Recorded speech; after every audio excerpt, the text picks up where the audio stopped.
आप सभी को दोस्तों मेरा नमस्कार। इसको भी चालू कर दीजिए। आप सभी को दोस्तों मेरा नमस्कार कि आप सभी को मेरा नमस्कार।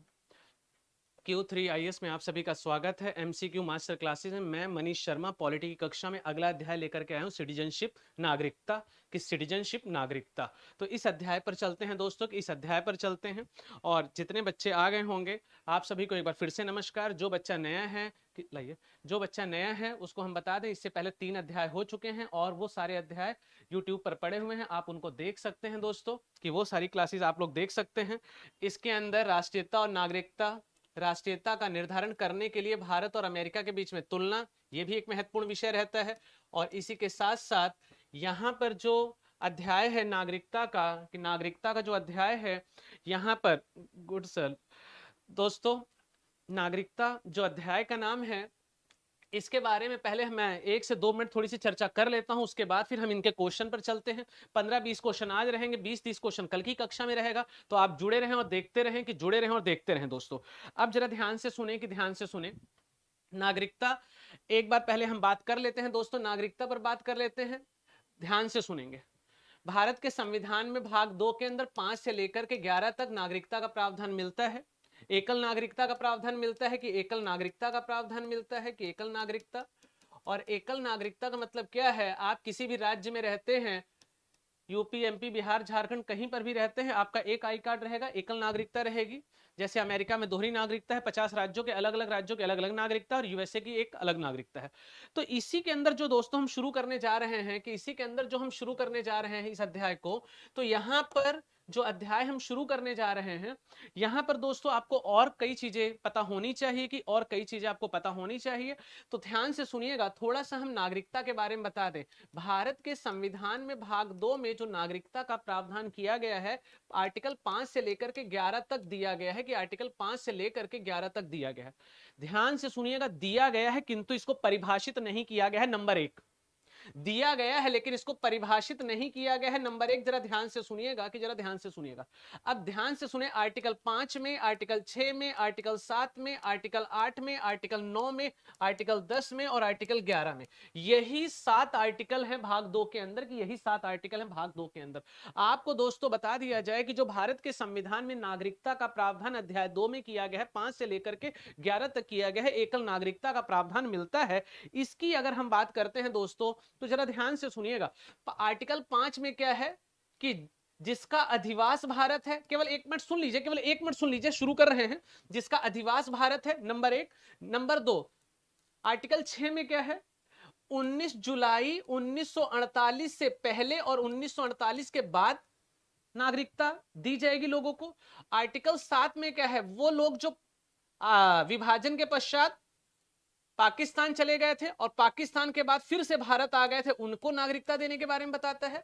आर्टिकल 8 क्या कहता है, जरा ध्यान से सुनिएगा। आर्टिकल 8 यही कहता है कि जब भारत का विभाजन हुआ था, उस समय अगर कोई मानव किसी दूसरे देश में था तो उसको भी भारत की नागरिकता दी जाएगी। आर्टिकल 9 में क्या था, कि यदि कोई हमारे देश का व्यक्ति है, कोई नागरिक है, किसी अन्य देश की नागरिकता ले लेता है, तो उसकी नागरिकता भारत की स्वतः ही समाप्त हो जाएगी। आर्टिकल 10 में क्या कहा जाता है, कि नागरिकता के समाप्त करने के बारे में प्रावधान बनाया जा सकता है। आर्टिकल 11 में क्या कहा गया है, कि संसद जो है नागरिकता के विषय में, आर्टिकल 10 और 11 दोनों को अगर जोड़ दें तो यहां पर संसद को यह शक्ति दी गई है, कि नागरिकता के विषय में विधि बनाने की शक्ति भारत की संसद के पास है, पार्लियामेंट के पास है।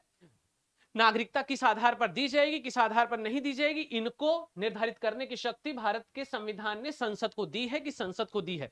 ये कुछ बातें दोस्तों आपको बता दिया गया है, कि ये कुछ बातें आपको बता दी गई हैं। अब हम सीधा चलते हैं क्वेश्चन के ऊपर, कि क्वेश्चन के ऊपर चलते हैं दोस्तों, बोर्ड पर देखिएगा। और आप सभी से एक निवेदन यही है कि दोस्तों लिंक को थोड़ा सा मित्रों ज्यादा से ज्यादा शेयर करें, Q3 IAS का प्लेटफॉर्म ज्यादा से ज्यादा आगे तक इसका विस्तार करें। आप सभी से निवेदन है, कि आप सभी से निवेदन है। क्वेश्चन नंबर पहला आ चुका है, कि पहला क्वेश्चन आ चुका है, जरा ध्यान से सुनिएगा। किस देश ने दोहरी नागरिकता की नीति को स्वीकार किया हुआ है? यह क्वेश्चन शायद एक बार आया भी हुआ है यूपीएससी सीएससी एग्जाम के अंदर। किस देश ने दोहरी नागरिकता की नीति को स्वीकार किया है? Which country accepted the policy of dual citizenship? India, Canada, Australia या अमेरिका? बहुत ही आसान क्वेश्चन है दोस्तों, सभी बच्चों का आंसर आना चाहिए। Shilpa D, Geeta Yadav D, Ayush D, UPSC journey D. UPSC journey कहां, किस जर्नी में थे भाई, बहुत दिनों बाद आए हो। कहने का मतलब क्या है, इसका आंसर बिल्कुल सही बात है, डी आ रहा है, तो इसका आंसर डी रहेगा कि अमेरिका रहेगा। बिल्कुल सही बात है दोस्तों, अधिकांश बच्चों का डी ही है, अधिकांश का, सभी बच्चों का डी ही है, जो 14-15 बच्चे अभी तक जुड़ चुके हैं, 16-17, इन सब का डी ही आंसर है। वेरी गुड कि वेरी गुड, डी है। अब चलते हैं दोस्तों अगले प्रश्न की तरफ, कि अगले प्रश्न की तरफ चलते हैं, जरा ध्यान से सुनिएगा। क्वेश्चन आ चुका है बोर्ड के ऊपर, देखते हैं। निम्नलिखित कथनों को शामिल करें, कौन सा कथन सही है। एक गैर नागरिक को सभी नागरिक अधिकार लेकिन राजनीतिक अधिकार नहीं। एक गैर नागरिक को सभी नागरिक अधिकार दिए जाते हैं, प्राप्त हैं, लेकिन राजनीतिक अधिकार प्राप्त नहीं है, नंबर एक। नंबर दो, आर्टिकल 22 की बात करेंगे, गिरफ्तारी और नजरबंदी के खिलाफ सुरक्षा की सुविधा मित्र और शत्रु दोनों विदेशी लेते हैं। ऊपर में से कौन सा कथन सही है, चयन करें, केवल ए, केवल दो, सी, एक और दो दोनों, डी ना तो एक ना तो दो। जवाब दीजिए दोस्तों, कि जवाब दीजिएगा, कि जवाब दीजिएगा।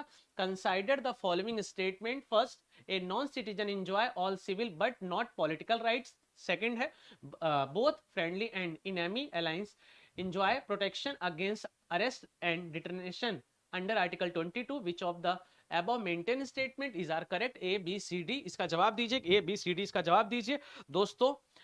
कहने का मतलब क्या है, एक गैर नागरिक को सभी नागरिक अधिकार प्राप्त है लेकिन राजनीतिक अधिकार नहीं। ध्यान से सुनिएगा, एक गैर नागरिक को सभी नागरिक अधिकार प्राप्त नहीं होते हैं, कुछ प्राप्त होते हैं, कि कुछ प्राप्त होते हैं। भारत के संविधान में जब आप पढ़ेंगे, कि भारत के संविधान में जब फंडामेंटल राइट्स अगला अध्याय आएगा, तो उसमें आपको इस बात की भी पुष्टि करवाई जाएगी। जैसे आर्टिकल 15 हो गया, आर्टिकल 16 हो गया, आर्टिकल 19 हो गया, आर्टिकल 29 हो गया, आर्टिकल 30 हो गया। ये ऐसे आर्टिकल हैं जो केवल भारतीय नागरिकों को ही प्राप्त हैं। इसके अलावा जो और भी हैं फंडामेंटल राइट्स, वो नागरिकों के साथ साथ विदेशियों को भी प्राप्त हैं, कि विदेशियों को ही प्राप्त हैं। ध्यान से सुनिए, आर्टिकल 15, 16, 19, 29, 30 ये हैं, ये ऐसे राइट्स हैं जो केवल भारतीयों के पास हैं।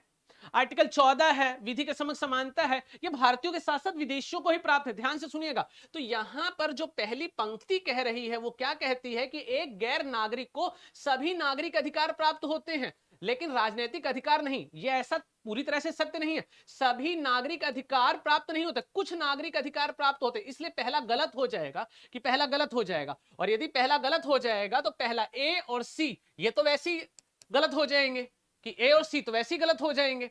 और डी कहता है ना तो एक सही है ना तो दो सही है, इसको अभी रहन दीजिए। दूसरा पढ़िए, अनुच्छेद 22 के तहत गिरफ्तारी और नजरबंदी के खिलाफ सुरक्षा की जो सुविधा है वो मित्र और शत्रु दोनों विदेशी लेते हैं। ये ध्यान से सुनिएगा, दोनों विदेशी नहीं लेते हैं। कहने का मतलब क्या है, शत्रु देश के निवासियों को 22(3) पर जब आप जाके पढ़ेंगे, कभी टाइम मिलेगा, नहीं तो क्वेश्चन इसके बाद फंडामेंटल राइट्स का आएगा, लगभग 100-150 क्वेश्चन करवाए जाएंगे, एक एक बिंदु पर, एक एक आर्टिकल पर विस्तार से चर्चा करी जाएगी। तो आपको दोस्तों बता दें, कहने का मतलब क्या है, ध्यान से सुनिएगा, कहने का मतलब क्या है, 22 के अंदर दो प्रकार की गिरफ्तारी है, कि दो प्रकार की गिरफ्तारी है, एक दंडात्मक गिरफ्तारी है, एक निवारक गिरफ्तारी है। दंडात्मक का मतलब क्या है, दंड देने के उद्देश्य से करी जाती है। निवारक का मतलब क्या है, अपराध को रोकने से पहले जो गिरफ्तारियां करवा ली जाती हो, निवारक नजरबंदी के नाम से आती हैं। लेकिन 22(3) में क्या कहा गया है, 22(3) में क्या कहा गया है, कि शत्रु देश के लोगों को सुरक्षा नहीं देगा। मतलब 22(1) और 22(2) जो है ये लागू नहीं होता 22(3) पर, शत्रु देश के नागरिकों पर। मित्र देश के नागरिकों पर लागू होता है, शत्रु देश के नागरिकों पर लागू नहीं होता है। इसलिए ये अलग हो जाएगा, कि इसलिए ये गलत हो जाएगा, कि गलत हो जाएगा। इस हिसाब से दोनों गलत हो जाएंगे, कि दोनों गलत हो जाएंगे, और इसका आंसर आ जाएगा डी, कि इसका आंसर आ जाएगा दोस्तों डी। ध्यान से सुनिएगा, ऐसे क्वेश्चन जब पढ़ेंगे तो सभी, केवल, एकमात्र, हमेशा, सदैव, ऐसे शब्दों पर भी ध्यान रखिएगा, हैं, नहीं, ऐसे शब्दों पर भी ध्यान रखिएगा दोस्तों। तो इसका आ जाएगा आंसर डी, आ जाएगा, कि आंसर डी आ जाएगा दोस्तों। आगे चलते हैं मित्रों, की आगे चलते हैं, अगले क्वेश्चन की दिशा पर हम चलते हैं, कि अगले क्वेश्चन की दिशा पर चलते हैं दोस्तों। बोर्ड पर देखिएगा, बहुत बेहतर क्वेश्चन है। कई बार क्या होता है, हम वही पढ़ते हैं जो बार बार किताब में आप देख लेते हैं, वहां तक दृष्टि नहीं जा पाती है, जो समझने की भी आवश्यकता है। बोर्ड पर देखिए और क्वेश्चन पढ़ रहा हूं, ध्यान से सुने। निम्नलिखित कथनों पर विचार करें। नंबर 1, मोतीलाल नेहरू समिति ने 1928 में जूस सेंगुइनिस की अवधारणा के पक्ष में थी, नंबर एक। दूसरा, संविधान सभा ने नागरिकता को जूस सैंगुइनिस की अवधारणा का समर्थन और अनुमोदन किया था। ध्यान से सुनिएगा, इसमें से कौन सा सही है? पहला सही है, दूसरा सही है, दोनों सही है, दोनों गलत है? जरा जवाब दीजिए कि जरा जवाब दीजिएगा, जवाब दीजिए कि जवाब दीजिएगा। Consider the following statement. First, the Motilal Nehru Committee was in favor of concept of jus sanguinis. Second, the Constituent Assembly forward the approved the jus sanguinis concept of citizenship. Which of the above maintained statement is are correct? A, B, C, D. जरा ध्यान से सुनिएगा, juice सोली और juice सेंगोइनिस में अंतर क्या है? Juice सोली का मतलब होता है जन्म के आधार पर, और जूस सेंगोइनिस का मतलब क्या होता है? वंश के आधार पर, कि वंश के आधार पर। अब जरा ध्यान से सुनिएगा, मोतीलाल नेहरू ने जूस सेंगोइनिस की अवधारणा के पक्षपात में थे, जूस सोली के पक्षपात में थे संविधान सभा के अंदर जब बातें करी गई थी, नंबर एक। इसलिए पहला गलत हो जाएगा, कि पहला गलत हो जाएगा। दूसरा, जरा ध्यान से सुनिएगा, संविधान सभा ने नागरिकता की जूस सेंगोइनिस की अवधारणा का समर्थन और अनुमोदन किया। जूस सेंगोइनिस का नहीं बच्चा, जूस सोली का समर्थन किया था, कि जो सोली का समर्थन किया था। ये शब्द याद रखिएगा, ऐसे शब्द अक्सर पूछ लेता है दोस्तों, कि ऐसा शब्द अक्सर पूछ लेता है। जूस सेंगोइनिस, जूस सोली नहीं, जन्म के आधार पर देने की बात करी गई थी, वंश के आधार पर देने की बात नहीं करी गई थी। चर्चा चल रही थी कॉन्स्टिट्यूएंट असेंबली के अंदर। इसलिए इसका आंसर दोस्तों ना तो एक है और ना ही दो है, इसलिए इसका आंसर डी रहेगा। कि इसलिए इसका आंसर डी रहेगा दोस्तों, जरा ध्यान से सुनिएगा, इसका आंसर डी रहेगा। थोड़ा सा टफ क्वेश्चन ले लिया गया है, अब वही आसान आसान पढ़ने की आदत चली जाएगी, तो फिर समझेंगे क्या? अगले क्वेश्चन पर चलते हैं, कि अगले क्वेश्चन पर चलते हैं। बोर्ड पर जरा ध्यान से सुनिएगा, कहने का मतलब क्या है? संवैधानिक प्रावधान की हम चर्चा करते हैं। कहने का मतलब क्या है? संवैधानिक प्रावधान का मतलब यही रहेगा कि भारत के संविधान में भाग 2 में 5 से लेकर 11 तक नागरिकता के प्रावधान किए गए हैं। 5 में, 6 में, 7 में, 8 में, 9 में, 10 में, 11 में क्या है? इन चीजों की चर्चा अभी कुछ समय पहले आप सभी के समक्ष की गई थी, ध्यान से सुनिएगा। और इसी के साथ साथ यही है यहां पर कि अनुच्छेद मौलिक अधिकार से थोड़ा सा संबंध, नागरिकों के कब्जे वाले कार्यालय, भाग 2 में क्या है? भारत के नागरिक बनने के लिए व्यक्तियों की श्रेणियां क्या है? आर्टिकल 9A, 10, 11 में क्या है? इसी के साथ साथ यहां पर आर्टिकल 5 है, आर्टिकल 5, 6, 7, 8, इनमें क्या क्या है? ये सारी चीजों के अब क्वेश्चन आएंगे, कि सारी चीजों के क्वेश्चन आएंगे दोस्तों, ध्यान से सुनिएगा। अब बोर्ड पर देखिए, ऐसे क्वेश्चन बहुत बेहतर क्वेश्चन है, जो बहुत अच्छे क्वेश्चन है, इन पर थोड़ा सा आपका दिमाग लगेगा, लेकिन इनमें आपका जवाब आएगा। और सुने, निम्नलिखित कथनों पर विचार करें। एक बार सुन लीजिए सभी बच्चे, निम्नलिखित कथनों पर विचार करें। नागरिकता संविधान के तहत समवर्ती सूची का विषय है, नंबर एक। नंबर 2, भारतीय संविधान के अनुच्छेद 5 के तहत नागरिक शब्द को परिभाषित किया गया है, नंबर 2। नंबर 3, नागरिकता के प्रावधान 26 नवंबर 1949 को लागू कर दिए गए हैं। इनमें से कौन सा सही है? कूट का चयन करें, ए सही है, बी सही है, सी सही है, या डी सही है? कि ए, बी, सी, डी कौन सा सही है, इनमें चयन करना है। आप दोस्तों जवाब दीजिए, कि आप इनमें से जवाब दीजिएगा। जब तक मैं एक बार इसको पढ़ लेता हूं, जवाब दीजिए दोस्तों। एक बार हमने पढ़ दिया है। Consider the following statement. First, citizenship is list in the concern current list under the constitution. The term citizen is defined under the article 5 for Indian constitution. Next, the provision of citizenship were enforced on November 26, 1949. Which of the above maintained statement is are correct? A, B, C, D में से आप उसका जवाब दीजिए, कि A, B, C, D में से आप उसका जवाब दीजिए। UPSC only 3, UPSC only 3, UPSC only 3 आ रहा है, गुंजा बी आ रहा है, शाह ए आ रहा है, नो आइडिया। गजराज सिंह, अरे आइडिया नहीं लगाना है बेटे, क्वेश्चन लगाओ, कि क्वेश्चन लगाओ। आइए दोस्तों हम करते हैं, कि आइए दोस्तों करते हैं। और ध्यान से सुनिएगा, क्योंकि बहुत सारी चीजें सुनने से भी याद हो जाएंगी, कि सुनने से भी याद हो जाएंगी। नंबर 1 पढ़ने जा रहा हूं। नागरिकता जो है संविधान के तहत समवर्ती सूची में सूचीबद्ध है। बेटा आपको अभी कुछ समय पहले ही बताया गया कि एकल नागरिकता है, संसद नागरिकता के विषय में कानून बना सकती है, राज्य नहीं बना सकता। तो समवर्ती सूची का विषय नहीं है सिटीजनशिप, संघ सूची का विषय है, नंबर 1। ये चीजें पता होनी चाहिए, कि ये चीजें पता होनी चाहिए।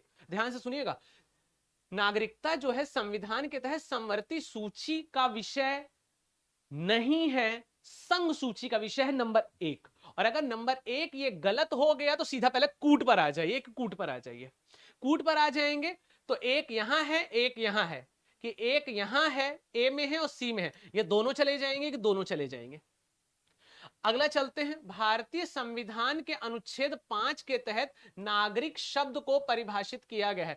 याद रखिएगा दोस्तों, नागरिकता सिटीजनशिप दिया गया है, डेफिनेशन ऑफ सिटीजनशिप नहीं दिया गया है, नागरिकता को परिभाषित नहीं किया गया है, कि नागरिकता को परिभाषित नहीं किया गया, ध्यान से सुनिएगा। इसलिए दूसरा भी गलत है, किस लिए दूसरा भी गलत है, दूसरा यहां पर है, गलत हो गया। तीसरा पढ़ते हैं दोस्तों, नागरिकता के प्रावधान 26 नवंबर 1949 को लागू कर दिए गए थे। बिल्कुल सही बात है, 26 नवंबर 1949 को जब हमारा मूल संविधान लागू हुआ था, तो उस दिन 16 आर्टिकल लागू हुए थे, जिसमें से जो सिटीजनशिप वाले थे, नागरिकता वाले थे, वो भी बच्चे लागू कर दिए गए थे। मतलब केवल और केवल 3 सही है कि केवल और केवल 3 सही है, ध्यान से सुनिएगा, इसका आंसर रहेगा। अगले क्वेश्चन पर चलते हैं मित्रों, कि अगले क्वेश्चन पर चलते हैं, कि अगले क्वेश्चन पर चलते हैं। अगला क्वेश्चन देखिए आ गया है बोर्ड के ऊपर, आइए देखते हैं। निम्नलिखित में से कौन से मौलिक अधिकार केवल नागरिकों को उपलब्ध हैं, कि केवल नागरिकों को उपलब्ध है, ध्यान से सुनिएगा। अभी हमने संवाद के दौरान ही आपको बताया था कि बहुत सारे ऐसे जो राइट्स हैं, मौलिक अधिकार हैं, जिसमें से कुछ की बातें हमने करी थी दोस्तों, कि 15 हो गया, 16 हो गया, 19 हो गया, 29 हो गया, 30 हो गया। ये ऐसे हैं जो केवल भारत के नागरिकों को ही प्राप्त हैं, या फिर हम कह दें कि विदेशियों को प्राप्त नहीं है, कि विदेशियों को प्राप्त नहीं है दोस्तों, कि विदेशियों को प्राप्त नहीं है। ऐसी बातें अभी कुछ समय पहले आपके साथ चर्चा में बातें चल रही थी। आइए फिलहाल हम क्वेश्चन को पढ़ते हैं, कि क्वेश्चन को पढ़ते हैं दोस्तों, ध्यान से सुने। निम्नलिखित में से कौन से मौलिक अधिकार केवल नागरिकों को उपलब्ध हैं? नंबर 1, कानून के समक्ष समानता या कानून का समान संरक्षण, नंबर 1। नंबर 2, धर्म, नस्ल, जाति, लिंग या जन्म स्थान के आधार पर भेदभाव के खिलाफ अधिकार।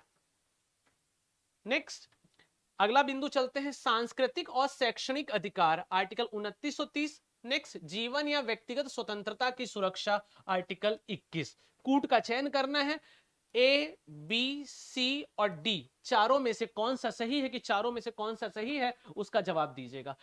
कि जवाब दीजिए दोस्तों, कि जवाब दीजिएगा, ऑनलाइन में जवाब दीजिए, जितने बच्चे बैठे हुए हैं, कि जवाब दीजिए फटाफट। Which of the following fundamental rights is available only to the citizen, मतलब केवल नागरिकों को ही कौन से अधिकार प्राप्त हैं? Number 1, equality before the law for equality protection of the law, article 14। Next, right against the discrimination on the ground of religion, race, caste, sex और place of birth, article 15। Next, cultural and educational rights, article 29 और 30। Next, protection of life and personal liberty, article 21। कोर्ट्स A, B, C, D का चयन करें और answer का जवाब दे, कि आंसर का जवाब दें। आंसर का जवाब दीजिए डी, बी, कि डी, बी कई लोगों का आ चुका है। अब जरा ध्यान से सुनिएगा, अगर अभी आप लोगों ने सुना होता केवल नागरिकों को प्राप्त है, तो आर्टिकल 15 की बात करी थी, 16 की बात करी थी, 19 की बात करी थी, 29 की बात करी थी, 30 की बात करी थी, इतनी बातें तो हमने भी आपको बता दिया था। कानून के समक्ष समानता और संरक्षण, ये नागरिकों के साथ साथ विदेशियों को भी प्राप्त है, कि नागरिकों के साथ साथ विदेशियों को भी प्राप्त है, नंबर 1। तो कहने का मतलब क्या है, केवल नागरिकों को, तो पहला तो नहीं होगा, कि पहला तो नहीं होगा। अब बोर्ड पर जरा ध्यान से देखिएगा दोस्तों, कि बोर्ड पर जरा ध्यान से देखिएगा, पहला तो नहीं है, तो पहला नहीं है तो सीधा कूट पर जाइए, कहां कहां पहला उसको हटा दीजिए, कि जहां जहां पहला आप उसको हटा दीजिए। तो पहला कहां कहां है, पहला यहां है, पहला डी में है, पहला सी में है, तो सीधा सीधा आंसर इसका बी आ जाएगा, कि सीधा सीधा आंसर इसका बी आ जाएगा। जरा ध्यान से सुनिएगा, कि सीधा सीधा इसका आंसर बी आ जाएगा। कुछ समझ में आ रहा है कि नहीं आ रहा है? इसको अगर आप कूट के माध्यम से करेंगे तो सीधा सीधा पहला ही जैसे आपको कंफर्म हो जाएगा कि ये गलत है, जैसे ही ये गलत हो जाएगा, सीधा पहले को आप विचार करें, सीधा कूट पर आएंगे, ए, सी और डी अपने आप ही गलत हो जाएगा, कि अपने आप ही गलत हो जाएगा, और हिसाब से आंसर केवल बी आ जाएगा, कि इस हिसाब से केवल आंसर बी आ जाएगा। ध्यान से सुनिएगा, कि बी आ जाएगा। यहां तक क्लियर हुआ कि नहीं हुआ? अब जरा पढ़ने को तो पढ़ लेते हैं। धर्म, मूलवन, जाति, लिंग या जन्म स्थान के आधार पर भेदभाव नहीं किया जाएगा, यह आर्टिकल 15 में आ रहा है। सांस्कृतिक और शैक्षणिक अधिकार, आर्टिकल 29-30 में आ रहा है।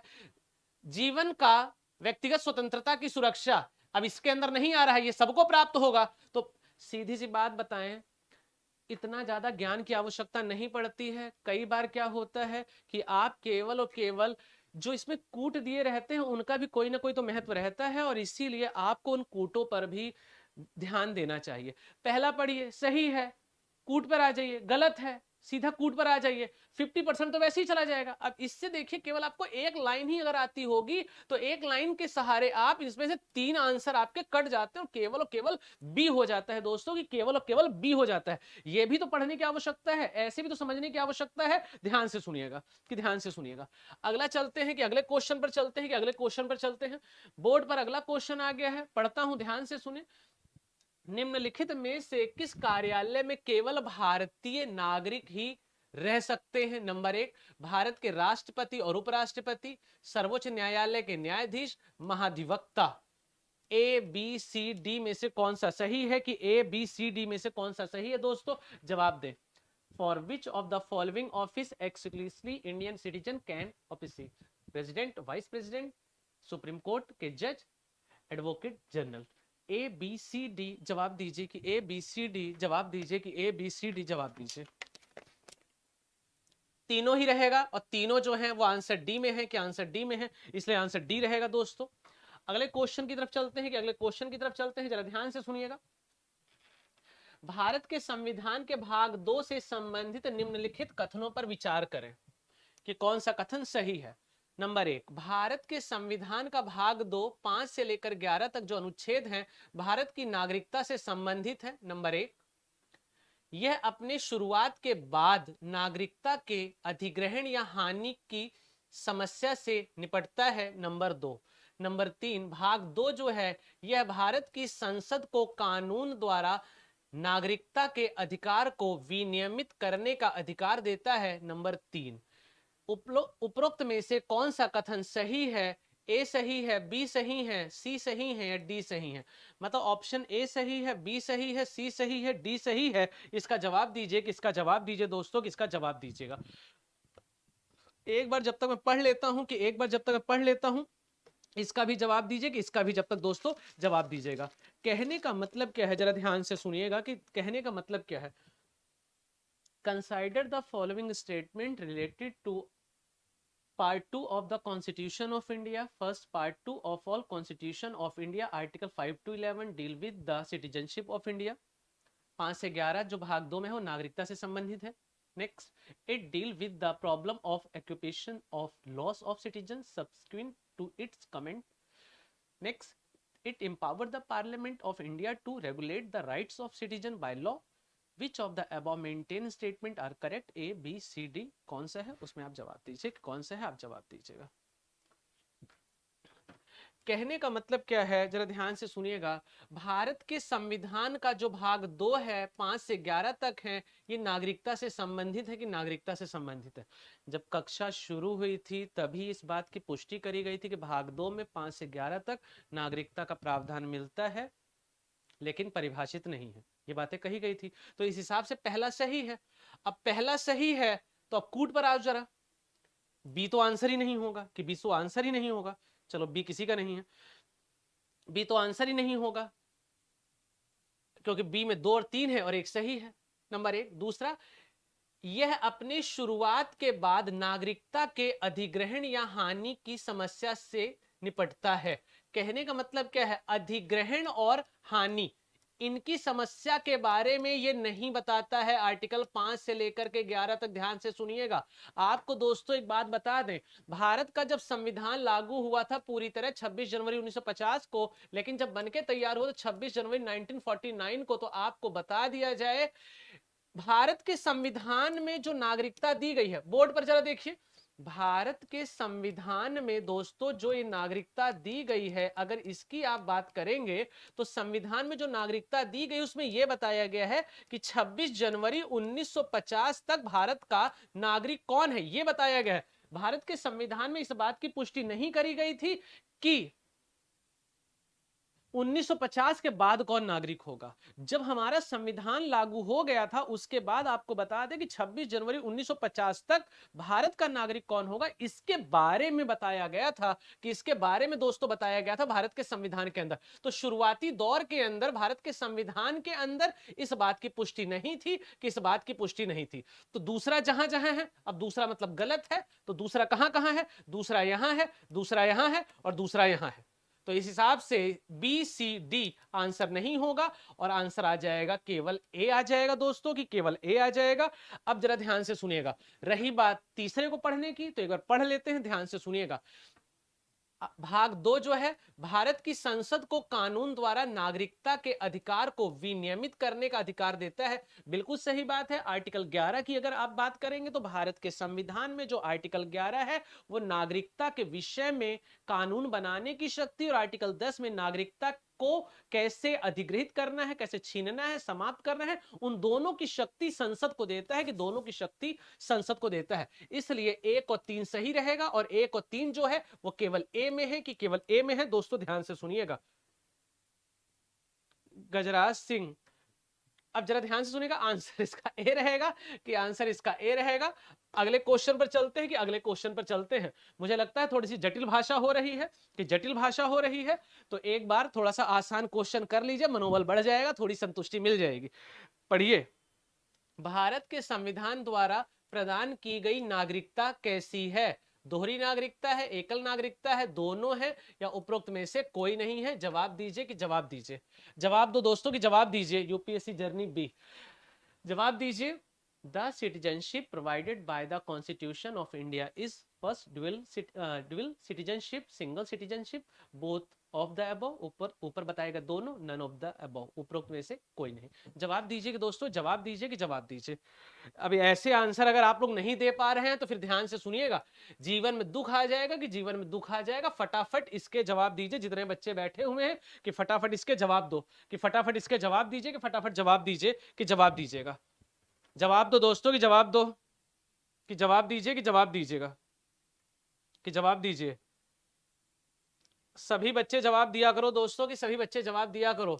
भारत के अंदर एकल नागरिकता है, मतलब आप किसी भी राज्य में रहते हैं, आप भारत के नागरिक हैं, चाहे यूपी, एमपी, हरियाणा, कहीं का भी आई कार्ड होगा, पूरे भारत का एक ही आई कार्ड माना जाता है। जबकि अमेरिका के अंदर 50 के 50 जो स्टेट है उनकी अलग सिटीजनशिप है, और यूएसए की एक अलग सिटीजनशिप है। अमेरिका में दोहरी नागरिकता है, लेकिन भारत में एकल नागरिकता की बातें होती हैं। ध्यान से सुनिएगा।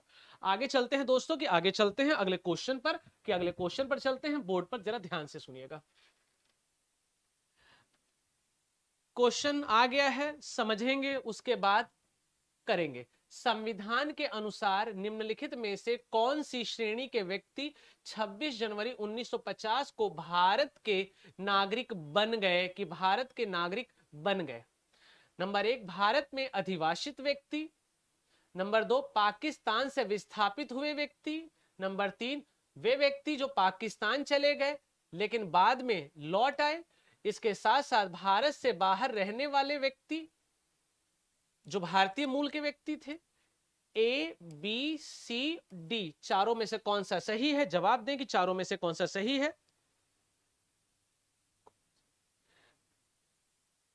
कि चारों में से कौन सा सही है? जरा जवाब दें, कि जरा जवाब दें, कि जवाब दें। एक बार मैं इसको ही पढ़ लेता हूं, किसको ही पढ़ लेता हूं, जरा ध्यान से सुनिएगा। Which of the following category of person become the citizen of India on 26 January 1950 as per the constitution?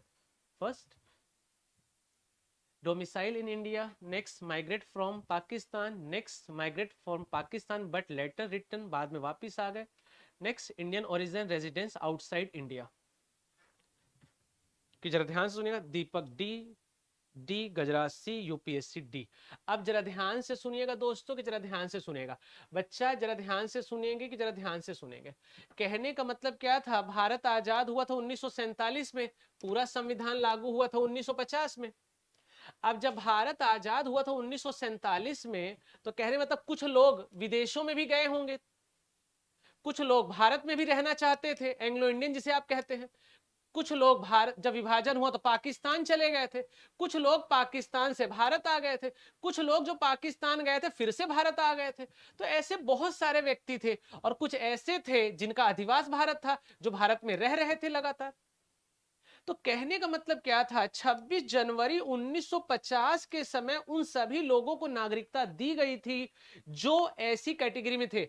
Article 8 में यह भी बताया गया है कि जो भारत से बाहर चले गए थे किसी भी मामले में, चाहे पढ़ाई के लिए, चाहे रोजगार के लिए, चाहे किसी भी कारण चले गए थे, तो वो उन देशों में जाकर भारतीय दूतावास या फिर आपको बता दे जो भारतीय रिप्रेजेंटेटिव जो भी उस देश में रहा होगा जहां वो गए होंगे, वहां पर वो अपना नाम लिखवा सकते थे और उनको भी भारत की नागरिकता दी जाएगी। मतलब 1950 से पहले किसको किसको नागरिकता देने के बारे में प्रावधान करता है, यहां पर जरा ध्यान से सुने, कि यहां पर जरा ध्यान से सुने।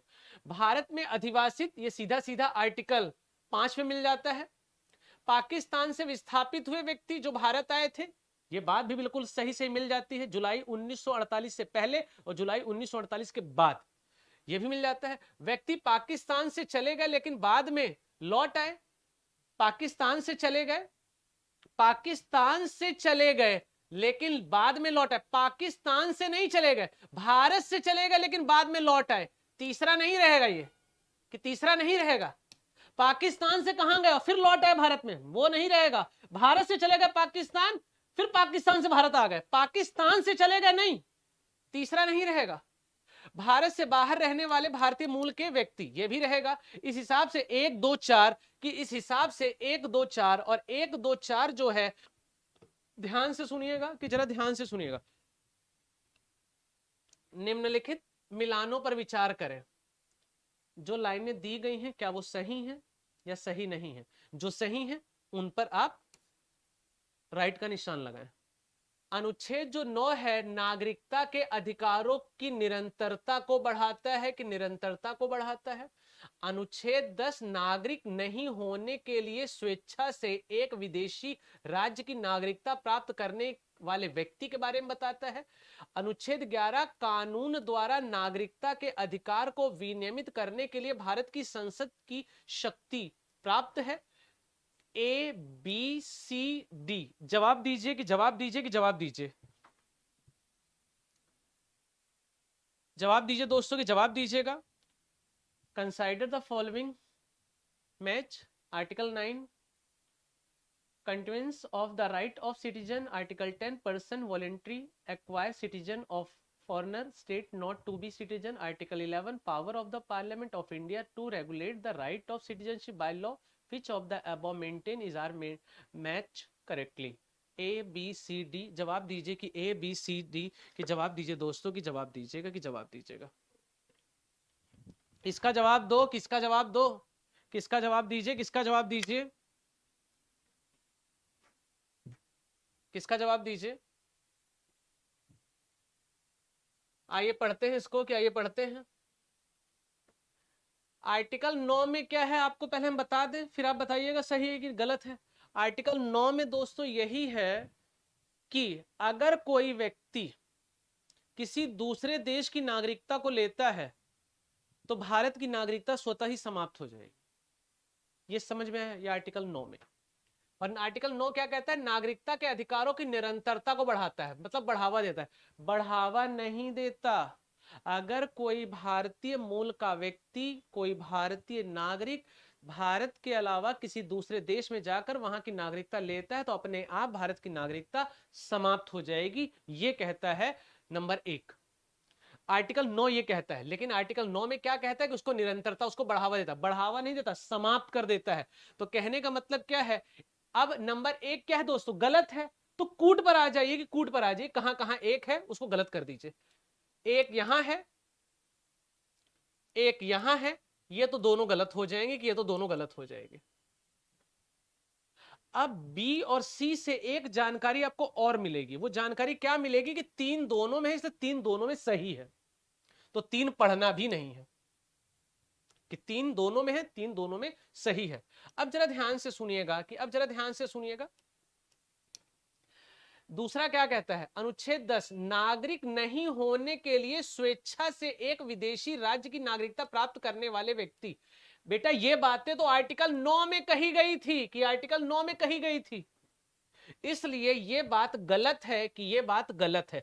दूसरा गलत है, और जैसे ही दूसरा गलत हो जाएगा, दूसरा यहां है, दूसरा यहां है, दूसरा यहां है, तो सीधा सीधा सी हो जाएगा, कि सीधा सीधा सी हो जाएगा। याद रखिएगा मित्रों। आपको एक बात बता दें इतने भी आसान क्वेश्चन नहीं डिजाइन करे गए हैं। 20 क्वेश्चन में से 3 से 4 क्वेश्चन जो आपको हल्के से डिजाइन कर दिए जाते हैं वो तो ठीक है, लेकिन ध्यान से सुनिएगा, बीच में ऐसे क्वेश्चन थोड़ा सा पढ़ने की आदत डाल लें, थोड़ा सा समझने की आदत डाल लीजिए। ध्यान से सुनिएगा कि ध्यान से सुनिएगा। अब इसका आंसर केवल सी रहेगा, केवल सी रहेगा। गजराज ओके सर। और ऐसे क्वेश्चन अगर आप थोड़ा सा प्रैक्टिस कर ले जाए 40-50 हर चैप्टर के अंदर, तो आपको यह भी बता दें कि अगर 40-50 क्वेश्चन अगर आप ऐसी प्रकृति के अगर आप हल कर लेते हैं तो एक सोचने और समझने की क्षमता आराम से विकसित हो जाती है। ध्यान से सुनिएगा। अब यहां पर क्या है, क्वेश्चन पढ़ने जा रहे हैं, ध्यान से सुने और ध्यान से देखें। भारतीय संविधान के अनुच्छेद 5 के अनुसार भारत का नागरिक होने के लिए निम्नलिखित में से कौन सी शर्तें पूरी करनी होंगी। आर्टिकल 5 में क्या था, अधिवास। अधिवास का मतलब क्या है, जिसका अधिवास भारत हो, और उसमें भी 3 शर्तें थी। जन्म के आधार पर, जूस सोली, जन्म के आधार पर, नंबर 1। नंबर 2, माता पिता में से कोई एक भारत के हो। और नंबर 3, 26 जनवरी 1950 से पहले 5 वर्षों से पहले वो भारत में रह रहा होगा तो उसको भारत की नागरिकता दी जाएगी। ये आर्टिकल 5 में लिखा गया था, कि आर्टिकल 5 में लिखा हुआ है। आइए अब थोड़ा सा हम दोस्तों इसको पढ़ लेते हैं, कि थोड़ा सा इसको हम पढ़ लेते हैं। आइए चलते हैं। सर आर्टिकल याद करते हैं किंतु भूल जाते हैं। अरे गजराज भाई, थोड़ा सा प्रैक्टिस अभी चल रही है, क्लासेस भी होंगी, चिंता मत करिए इसके ऊपर कि क्लासेस भी होंगी, फ्री में होंगी, यही बता देते हैं। आर्टिकल मेन जितने रहेंगे सब याद करवा दिए जाएंगे। बस थोड़ा सा आप Q3IS, हमारा नाम आगे मत बढ़ाइए, लेकिन Q3IS का जो लिंक है, हर बच्चे से निवेदन है कि अभी तक लगभग 30 बच्चा जुड़ा हुआ है। जो भी बच्चा है, जवाब 14-15 बच्चा, 16 बच्चा दे ही रहा है। दोस्तों जितना हो सकता है निवेदन है आप लोगों से कि Q3IS का लिंक शेयर करिए दोस्तों, कि जितना हो सकता है उसको अपने मित्रों के बीच में, अपने पड़ोसियों के बीच में, शत्रुओं के बीच में आप इसको जो शत्रु पढ़ने वाला हो, अपने पड़ोसी को नहीं कह रहा हूं, ठीक है। तो जितना हो उतना आप Q3IS के लिंक को ज्यादा से ज्यादा शेयर करें और ज्यादा से ज्यादा बच्चों को फायदा मिले। 2 क्लासेस चल रही है, 2 क्लासेस क्वेश्चन करवाया जा रहा है। धीरे धीरे सारी चीजें इसके ऊपर आपको मिल जाएंगी और समय पर रहेंगी। 9 से 10:15 सर का टाइम है, हिस्ट्री का 11:45 से 12 मेरा टाइम है। 2 क्लासेस प्रॉपर चलेंगे और भी सारी क्लासेस चलती रहेंगी और बेहतर तरीके से तैयारी हो जाएगी, कि बेहतर तरीके से तैयारी हो जाएगी। भारतीय संविधान के अनुच्छेद 5 के अनुसार भारत का नागरिक होने के लिए निम्नलिखित में से कौन सी शर्तें पूरी करनी होंगी।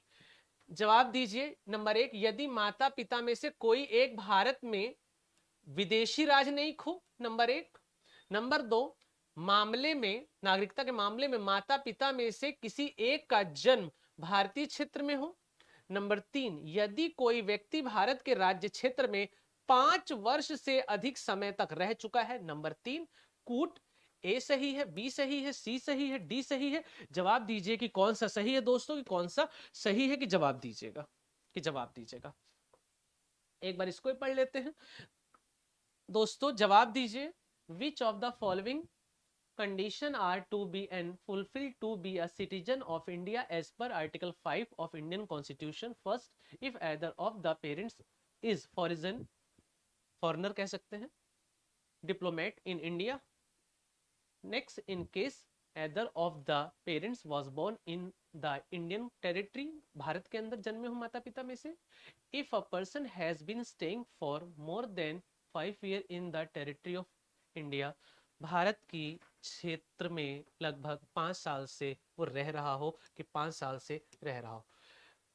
अब इसमें कूट दिया गया है ABCD। जवाब दीजिए, कि जवाब दीजिए, कि जवाब दीजिए, कि जवाब दीजिएगा, कि जवाब दीजिएगा दोस्तों। जवाब दें, कि जवाब दें, कि जवाब दें।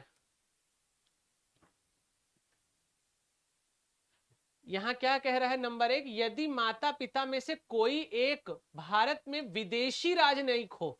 यदि माता पिता में से कोई एक भारत में विदेशी, मतलब बाहर से अगर किसी का कोई व्यक्ति, बाहर का कोई व्यक्ति है, भारत में रह रहा है, तो उसको भी नागरिकता देने की बात करता है आर्टिकल 5। ध्यान से सुनिएगा, आर्टिकल 5 कहता है भारत में अधिवास हो, जन्म भारत में हुआ हो, माता पिता में से कोई एक भारत में हो और 5 साल से भारत में रह रहा हो। यही 3 बातें भी बताई गई थी, यही 3 बातें बताई गई थी। इसलिए पहला गलत हो जाएगा कि पहला गलत हो जाएगा।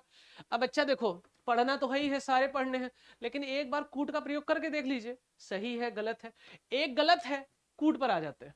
एक कहां कहा, ए गलत हो गया, सी गलत हो गया, डी गलत हो गया, आंसर बी आ गया, खत्म हो गई कहानी। जितना टफ ये लग रहा था उतना टफ देखो है नहीं है, कि जितना टफ लग रहा था उतना टफ है नहीं, कि है नहीं। समझ में आया दोस्तों कि उतना टफ दोस्तों है नहीं, ध्यान से सुनिएगा कि उतना टफ है नहीं। एक गलत हुआ, जैसे ही एक गलत हुआ तो सीधा आप कूट पर आ जाएंगे, एक यहां है, एक यहां है, एक यहां है, इसलिए ये तीनों गलत हो गए और सीधा सीधा बिना पढ़े बी आंसर आ जाएगा, 2 और 3। रही बात पढ़ने की तो पढ़ लेते हैं, बी और 3, बी दूसरा तीसरा पढ़ लेते हैं। भाग 5 के अंदर मामले में माता पिता में से किसी एक का जन्म भारतीय क्षेत्र में हुआ हो, बिल्कुल सही बात है। यदि कोई व्यक्ति भारत के राज्य क्षेत्र में, भारत की टेरिटरी के अंदर 5 वर्ष से अधिक समय से रह रहा हो तो उसको भी नागरिकता दी जा सकती है। यह आर्टिकल 5 में कहा गया है, कि आर्टिकल 5 में कहा गया, इसलिए सीधा सीधा इसका आंसर आ जाएगा बी आ जाएगा दोस्तों, कि सीधा सीधा आंसर इसका बी आ जाएगा। ये बातें समझ में आई कि नहीं आई? ये बातें समझ में आई कि नहीं आई? आगे चलते हैं दोस्तों, कि आगे चलते हैं अगला क्वेश्चन, कि अगला क्वेश्चन आर्टिकल 6 को लेकर के एक क्वेश्चन बनाया गया है, जरा ध्यान से सुनेंगे। अनुच्छेद 6 के अंतर्गत पाकिस्तान से भारत आने वाले प्रवासियों की नागरिकता से संबंधित निम्नलिखित में से कौन सा प्रावधान सही है? नंबर 1, भारत सरकार अधिनियम 1935 के अनुसार यदि व्यक्ति के माता पिता या दादी दादा का जन्म भारत में हुआ हो, नंबर 1। नंबर 2, यदि कोई व्यक्ति प्रवास कर चुका है और सामान्य रूप से जुलाई 1948 से पहले भारत में रह रहा है, नंबर 2। नेक्स्ट है, यदि अनुच्छेद 6 के तहत उल्लेखित 2 साल के मानदंडों को पूरा करके नागरिक के रूप में पंजीकृत किया गया हो, नंबर 3। इसमें कौन सा प्रावधान सही है? कूट का चयन करें, ए, बी, सी और डी, कि ए, बी, सी और D. Which of the following provision related to the citizenship of migrants of India from Pakistan under Article 6 are correct? Correct. If the person, parents of grandparents were born in India according to the Government of India Act 1935. Next, if a person has migrated is an ordinary resident in India before 19 July 1948. Next, if registered as a citizen by fulfill 2 years criteria as maintained under the article 6, A, B, C, D चयन करें, कि A, B, C, D चयन करें। यहां पर क्या कह रहा है, जरा ध्यान से सुनिएगा दोस्तों, कि यहां पर जरा ध्यान से सुनिएगा। आइए अब इसको हम पढ़ लेते हैं, कि आइए अब इसको हम पढ़ लेते हैं दोस्तों, कि आइए इसको पढ़ लेते हैं। नंबर 1, कि नंबर 1, भारत सरकार अधिनियम 1935 के अनुसार यदि कोई व्यक्ति के माता पिता या दादा दादी का जन्म भारत में हुआ हो तो उसको नागरिकता दी जा सकती है आर्टिकल 6 के तहत। बिल्कुल बात सही है, कि बिल्कुल बात सही है। अब जरा देखिए, जहां 1 है वो सही होगा, 1 3 में है तो चलो बी तो नहीं होगा, कि बी तो नहीं होगा। आगे चलते हैं, यदि कोई व्यक्ति प्रवास कर चुका है और सामान्य रूप से जुलाई 1948 से पहले भारत में रह रहा था, तो जरा ध्यान से सुनिएगा बच्चा, बोर्ड पर जरा ध्यान से सुनिएगा, कि बोर्ड पर जरा ध्यान से सुनिएगा। 1947 में जब देश का विभाजन हुआ और 1950 में भारत का संविधान पूरी तरह से बना, तो आपको बता दें 1947 से लेकर के 1948 तक भारत से व्यक्ति पाकिस्तान, पाकिस्तान से व्यक्ति भारत, भारत से पाकिस्तान, पाकिस्तान से व्यक्ति भारत, लगभग 1 साल तक जाता रहा था बिना वीजा पासपोर्ट के। लेकिन 19 जुलाई 1948 ये ऐसी तिथि है जब दोनों देशों के मध्य या भारत ने परमिट सिस्टम लागू कर दिया था।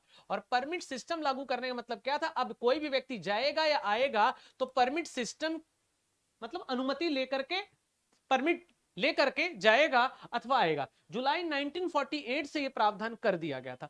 इसी के साथ साथ आपको एक बात और बता दें दोस्तों, कि जरा ध्यान से सुनिएगा, इसी के साथ साथ दोस्तों आपको एक बात और बता देते हैं, तो उसके अंदर आपको बता दें, जो जुलाई 1948 के बाद आया था, कि जुलाई 1948 के बाद आया था, उसके लिए कम से कम 6 महीने भारत में रहना पड़ेगा, उसके बाद अपना रजिस्ट्रेशन करवा सकता था, कि उसके बाद अपना रजिस्ट्रेशन करवा सकता था, कि उसके बाद अपना रजिस्ट्रेशन करवा सकता था। ये ध्यान से सुनिएगा, पहला कथन सही है कि पहला कथन सही है, कि पहला कथन सही है, नंबर 1। नंबर 2 चलते हैं, यदि कोई व्यक्ति प्रवास कर चुका है और सामान्य रूप से 19 जुलाई 1948 से पहले भी आया है, तो भी उसको नागरिकता दी जाती थी, बिना परमिट सिस्टम के आया था, गया था, उसको नागरिकता दी जाती थी, बिल्कुल सही बात है, दूसरा सही है।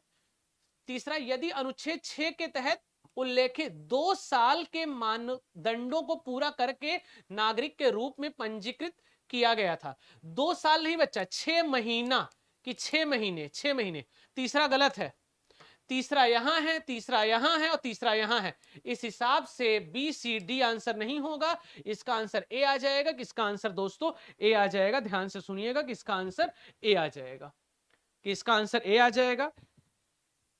ये कई बच्चों का आंसर ए आया भी हुआ है, कि कई बच्चों का आंसर ए आया भी हुआ है दोस्तों, कि कई बच्चों का आंसर ए आया हुआ है। अगला क्वेश्चन चलते हैं दोस्तों, कि अगले क्वेश्चन पर चलते हैं, ध्यान से सुनिए, कि अगले क्वेश्चन पर चलते हैं, बोर्ड पर देखिए, कि बोर्ड पर देखिए, प्रश्न है, ध्यान से देखें, निम्नलिखित कथनों पर विचार करें। नंबर 1, एक व्यक्ति जो 1 मार्च 1947 के बाद भारत से पाकिस्तान चला गया लेकिन बाद में पुनर्वास के लिए भारत लौट आया, वह भारतीय नागरिक बन सकता है, नंबर 1। नंबर 2, अनुच्छेद 7 की यदि बात करें, उन प्रवासी भारतीयों को शामिल किया गया जो भारतीय नागरिकता प्राप्त करना चाहते हैं। कौन सा कथन सही है? पहला सही है, दूसरा सही है, दोनों सही है, दोनों गलत हैं? जवाब दीजिए, कि जवाब दीजिएगा, कि जवाब दीजिए, कि जवाब दीजिए दोस्तों, कि जवाब दीजिएगा, कि जवाब दीजिएगा। Consider the following statement. First, a person who migrated to Pakistan from India after March 1947 but later returned to India for resettlement could become an India citizen. Next, Article 7 covers the overseas Indian who may want to acquire Indian citizenship. Which of the above maintained statement is या are correct? A, B, C, D. कि ए B C D इसका जवाब दे, कि ए B C D इसका जवाब दीजिए दोस्तों, कि ए बी सी डी इसका जवाब दीजिए।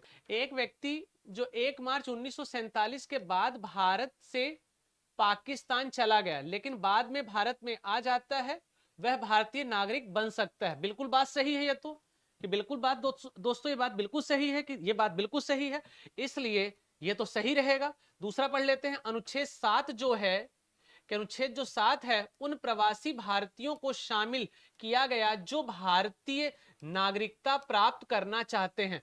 अब जरा ध्यान से सुनिएगा, 5, 6, 7, 7 में क्या था? ध्यान से सुनिए, उन प्रवासी भारतीयों को नहीं, ध्यान से सुनिएगा, जो भारत से पाकिस्तान चले गए और फिर पाकिस्तान से फिर भारत आ गए, तो उनको नागरिकता देने के बारे में बताता है। तो इसलिए दूसरा गलत हो जाएगा, कि दूसरा गलत हो जाएगा, केवल पहला सही रहेगा, कि केवल पहला सही रहेगा, और पहला केवल ए में है, कि पहला केवल दोस्तों ए में है, इसलिए इसका आंसर केवल ए आ जाएगा, कि इसलिए इसका आंसर केवल ए आ जाएगा। ध्यान से सुनिएगा, अगले क्वेश्चन की तरफ चलते हैं, कि अगले क्वेश्चन की तरफ चलते हैं। बहुत बढ़िया क्वेश्चन है, इसका जवाब दें दोस्तों, कि बहुत बढ़िया क्वेश्चन है।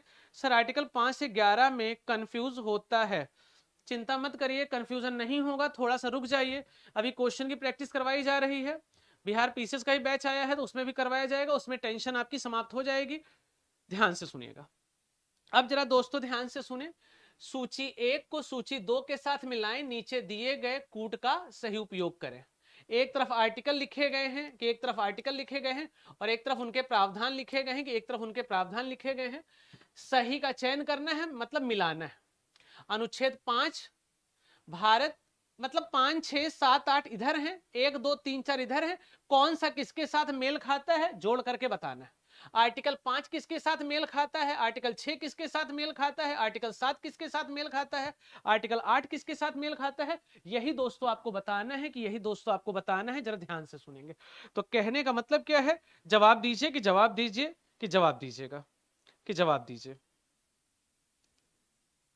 कि जवाब दीजिए। आर्टिकल 5 क्या कहता है, आप याद करिए। आर्टिकल 5 क्या कहता है, जिसका अधिवास भारत हो, बताया गया था जन्म के आधार पर, वंश के आधार पर, 5 साल तक भारत में रहता हो, मतलब अधिवास जिसका भारत हो, यह बताया गया था, नंबर 1। आर्टिकल 6 क्या कहता है, जरा ध्यान से सुनिएगा। आर्टिकल 6 क्या कहता है, आपको बता दें, 19 जुलाई 1948 से पहले और उसके बाद जो आए हैं उसको भी नागरिकता दी जाएगी। आर्टिकल 7 क्या कहता है, जो भारत से पाकिस्तान चले गए और फिर पाकिस्तान से भारत आ गए, ये आर्टिकल 7 में कहता है।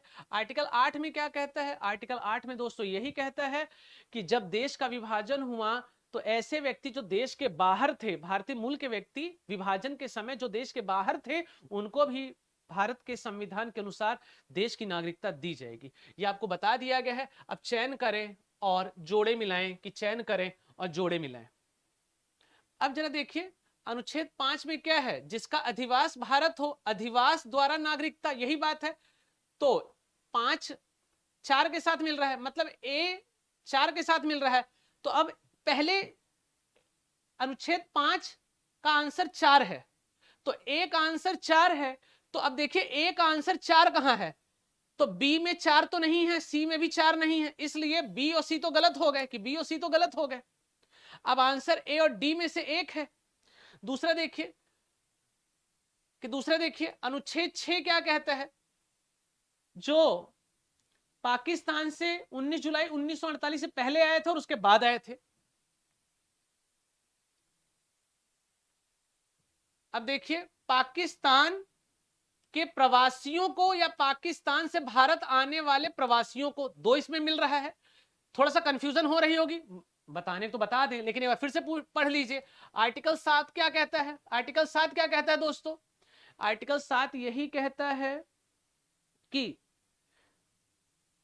आर्टिकल 7 क्या कहता है, 5 में अधिवास था, 6 में क्या था, 6 में यही था कि पाकिस्तान से आने वाले, और 7 में क्या था, भारत से पाकिस्तान गए, पाकिस्तान से फिर से आए, यही था, पाकिस्तान से भारत आने वाले प्रवासियों को। और 8 में क्या है, कि 8 में क्या है, 8 में क्या था, कि जो भारत से बाहर है, भारत के बाहर है। तो डी का 1 है, कि डी का 1 है। अब देखिए डी का 1 यहां पर 2 जगह है और ए का 4 यहां पर 2 जगह है। अब जरा ध्यान से सुनिएगा, कहने का मतलब क्या है, छठे में क्या था, पाकिस्तान से भारत आए, पाकिस्तान के नहीं, पाकिस्तान से भारत आए। तो बी का हो गया तीसरा, और बी का तीसरा यहां है, तो ये वाला कूट हो जाएगा, कि ये वाला कूट हो जाएगा, ए हो जाएगा। अधिकांश बच्चों का यही आया हुआ था, कि अधिकांश बच्चों का यही आया हुआ था दोस्तों, कि यही इसका आंसर रहेगा, ए आंसर रहेगा, कि ए आंसर रहेगा। ध्यान से सुनिएगा, कि ए आंसर रहेगा, कि ए आंसर रहेगा। ये सारी चीजें पता होंगी आपको, कि सारी चीजें पता होंगी। अगला क्वेश्चन बहुत बढ़िया क्वेश्चन है, ध्यान से सुने और बोर्ड पर देखें, कि बोर्ड पर देखें, कि बोर्ड पर देखें। निम्नलिखित कथनों पर विचार करें। थोड़ा सा टफ है लेकिन पढ़ लेते हैं। आर्टिकल 371 ए से 371 आई को नागालैंड, असम, मणिपुर, आंध्र प्रदेश, सिक्किम, मिजोरम, अरुणाचल प्रदेश और गोवा की क्षेत्रीय मांगों को पूरा करने के लिए भारत के संविधान में शामिल किया गया, नंबर 1। नंबर 2, भारत और अमेरिका के संविधान में दोहरी नागरिकता लेकिन एकल नागरिकता की परिकल्पना की गई है। तीसरा है, भारत के प्राकृतिक नेचुरलाइजेशन, भारत के प्राकृतिक नागरिक को कभी भी उसकी नागरिकता से वंचित नहीं किया जा सकता, कि नहीं किया जा सकता। कौन सा कथन सही है, जवाब दीजिए। कौन सा कथन दोस्तों सही है, जवाब दीजिए। दोस्तों फटाफट जवाब दीजिए दोस्तों, कि फटाफट जवाब दीजिए, कि फटाफट जवाब दीजिए, कि फटाफट जवाब दीजिएगा। जवाब दो दोस्तों, कि जवाब दो, कि जवाब दीजिए, कि जवाब दीजिए, कि जवाब दीजिए, कि जवाब दीजिए। जब तक एक बार मैं इसको पढ़ लेता हूं।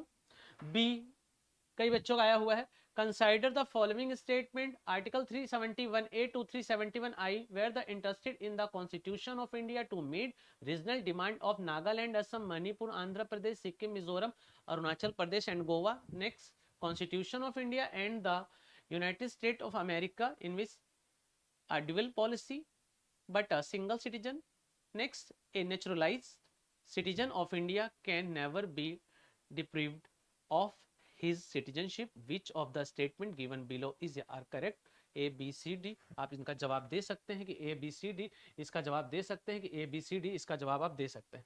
पढ़ते हैं आर्टिकल 371A से लेकर 371I तक नागालैंड, असम, मणिपुर, आंध्र प्रदेश इनके लिए भारत के संविधान में शामिल किया गया था। बिल्कुल सही बात है, क्षेत्रीय मांगों को शामिल किया गया था। इनके अलग अलग राज्यपाल को भी अलग अलग स्वायत्तता दी गई थी। इन क्षेत्रों को भी, इन क्षेत्रों के अंदर भी अलग अलग स्वायत्तता दी गई है कि अलग अलग स्वायत्तता दी गई है। ध्यान से सुनिएगा, पहला सही है कि पहला सही है।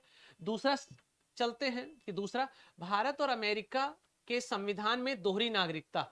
भारत के अंदर दोहरी नागरिकता थोड़ी है, भारत के संविधान में एकल नागरिकता है कि भारत के संविधान में एकल नागरिकता है। दूसरा गलत है, दूसरा गलत है तो ये गलत हो जाएगा। भारत के प्राकृतिक, मतलब अभी ओसीआई इत्यादि कल की कक्षा में रहेगा, मतलब अगली कक्षा में रहेगा दोस्तों, ध्यान से सुनिएगा। ओसीआई इत्यादि का मतलब क्या रहता है, ओसीआई, एनआरआई, ये सारी अगली कक्षा में प्रश्न रहेगा। अभी यहां पर क्या कह रहा है कि प्रकृतिकरण के आधार पर यदि किसी, प्रकृतिकरण के आधार पर यदि किसी को नागरिकता दी जाती है तो उसकी नागरिकता समाप्त नहीं होती है, ऐसा नहीं है। नेचुरलाइजेशन के आधार पर अगर किसी भी मानव को नागरिकता दी जाए तो उसकी नागरिकता उसी की नहीं, जो वास्तविक में नागरिक है उसकी भी नागरिकता समाप्त हो सकती है, ध्यान रखिएगा। तो ये कहता है नागरिकता से वंचित नहीं किया जा सकता, नागरिकता से वंचित किया जा सकता है। भारत में दोहरी नागरिकता नहीं है, एकहरी एकल नागरिकता है। तो दूसरा भी गलत है और तीसरा भी गलत है। तीसरा यहां है, तीसरा यहां है, तीसरा यहां है। केवल केवल आंसर इसका डी आ जाएगा कि केवल केवल इसका आंसर दोस्तों डी आ जाएगा। ध्यान से सुनिएगा, केवल केवल इसका आंसर डी आ जाएगा कि केवल केवल इसका आंसर डी आ जाएगा। डी का मतलब केवल पहला सही रहेगा, केवल पहला सही रहेगा। ध्यान से सुनिएगा कि केवल पहला सही रहेगा। आइए अगले क्वेश्चन की तरफ चलते हैं, कि अगले क्वेश्चन की तरफ चलते हैं। ध्यान से सुने, कि ध्यान से सुने। अगला क्वेश्चन दोस्तों आपकी स्क्रीन पर आ चुका होगा।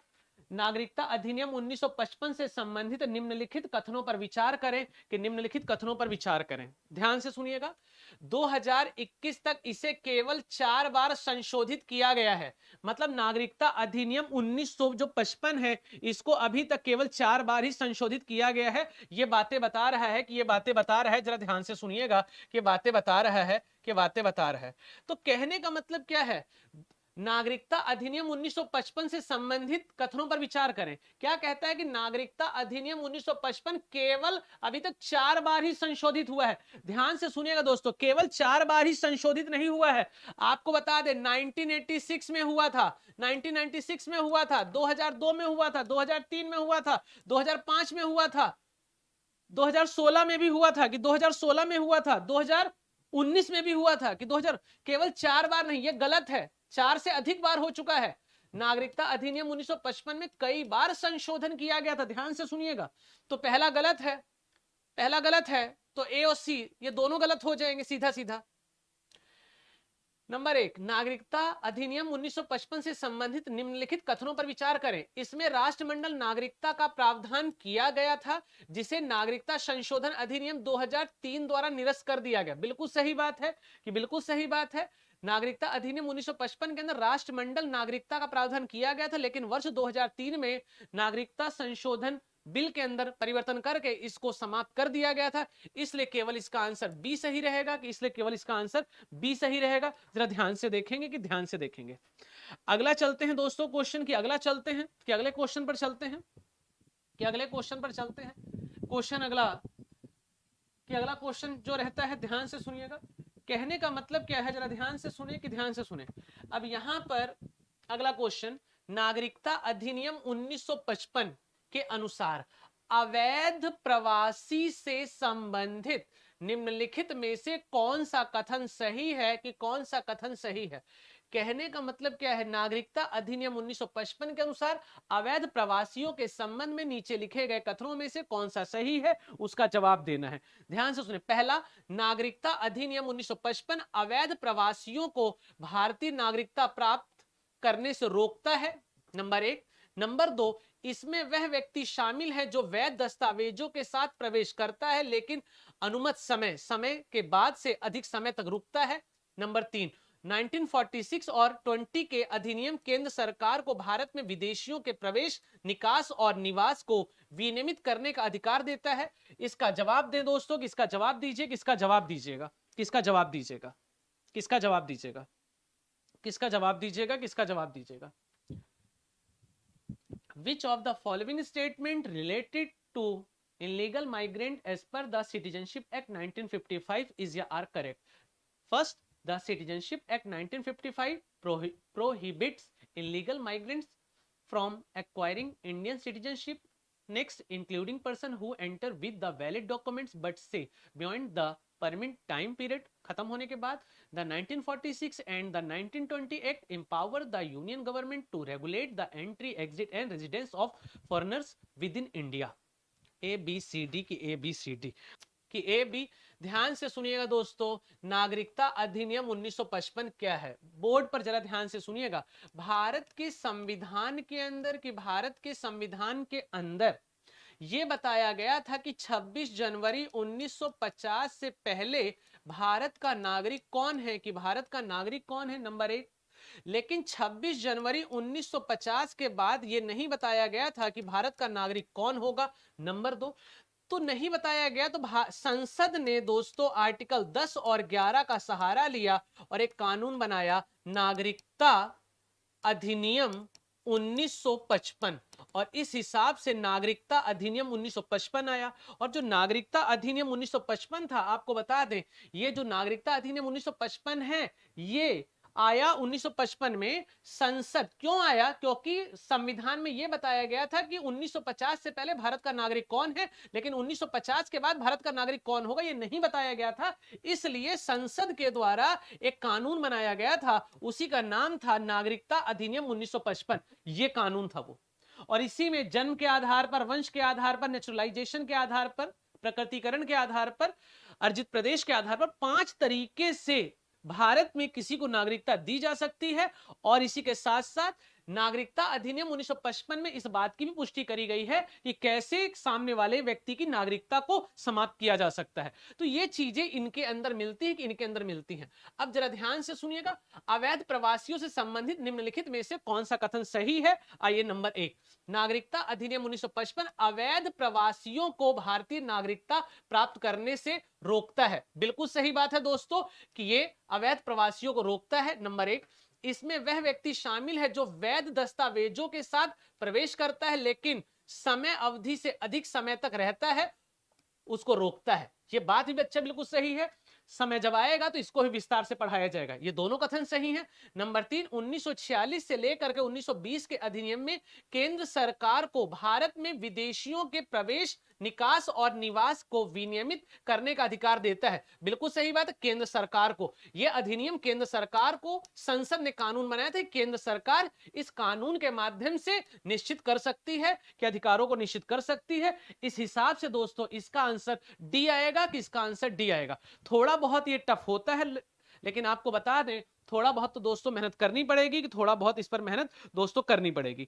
आपको बता देते हैं दोस्त, आज यहीं तक हम क्वेश्चन को ले चलते हैं। 17-18 क्वेश्चन आज के दिन पे हुए हैं। अगली कक्षा में दोस्तों इससे ज्यादा क्वेश्चन रहेंगे और बेहतर तरीके से अध्याय को पढ़ाया जाएगा। लेकिन दोस्तों मैं आपको फिर से बता देता हूं, थोड़ा सा एक बात जरा ध्यान से सुने। कहने का मतलब क्या है मित्र, एक रिक्वेस्ट की जा रही है कि Q3 IAS के लिंक को प्लीज, रिक्वेस्ट है आप सभी से कि ज्यादा से ज्यादा इसको शेयर करें, कि ज्यादा से ज्यादा इसको शेयर करें।